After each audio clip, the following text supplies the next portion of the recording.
رسول اللہ صلی اللہ علیہ وسلم نے کہا تھا بنی اسرائیل کے اندر ایک نبی جاتا دوسرا نبی اس کا سیاسی وارث بھی ہو جاتا تھا، اور میری امت میں نبی نہیں آئے گا، میری امت میں نبی نہیں آئے گا، لیکن میری امت میں علماء آئیں گے، نبی تو نہیں آئے گا لیکن علماء آئے ہوں گے، وہ میرے کیا حدیث بچوں، ہاں وہ میرے وارث ہوں گے، علماء میرے وارث ہوں گے، علماء میرے، وہ وارث کس کے ہوں گے؟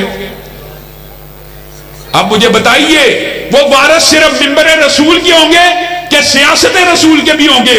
وہ وارث صرف منبر رسول کے ہوں گے کہ معاملات اور معاشرت رسول کے بھی ہوں گے؟ ہمارا حال بھی وہ شعیب علیہ السلام کی قوم جیسا ہے کہ اپنی نمازوں کو مسجد تک محدود رکھ دو، بازار میں آئے گی ہمارے مالوں کو نشو و نما سے روکتی ہے، تیری نماز ہے شعیب ہمارے مالوں کو بڑھوتری سے روکتی ہے، اپنی نماز کو مسجد تک محدود کر دے۔ آج سرمایہ دارانہ نظام نے آپ کو یہی مغالطہ ڈالا ہوا، بعین وہی جو اللہ نے قرآن میں پہلے بیان کر دیا، وہی مغالطہ آپ کو ڈال دیا۔ وہ مولوی، وہ عالم دین، اس کا سیاست سے کیا کام ہے؟ سیاست کس کا کام ہے؟ سیاست یہ چور کا کام ہے، لٹیرے کا کام ہے، وڈیرے کا کام ہے، جگیردار کا کام ہے۔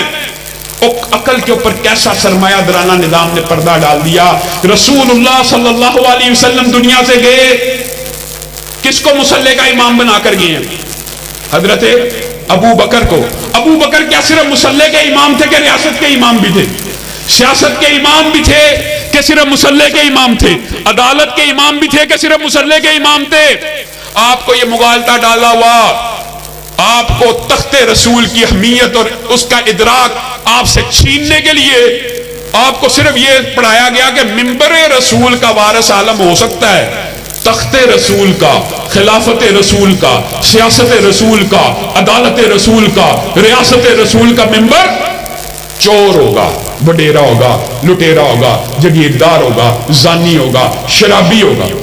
آپ کون ہے جی میں پی ٹی آئی کا بندہ ہوں۔ آپ کون ہے جی؟ میں جی نون لیگ کا بندہ ہوں۔ اللہ کے بندے کہاں ہیں؟ نظام مصطفیٰ کے لیے کھڑے ہونے والے لوگ کہاں ہیں؟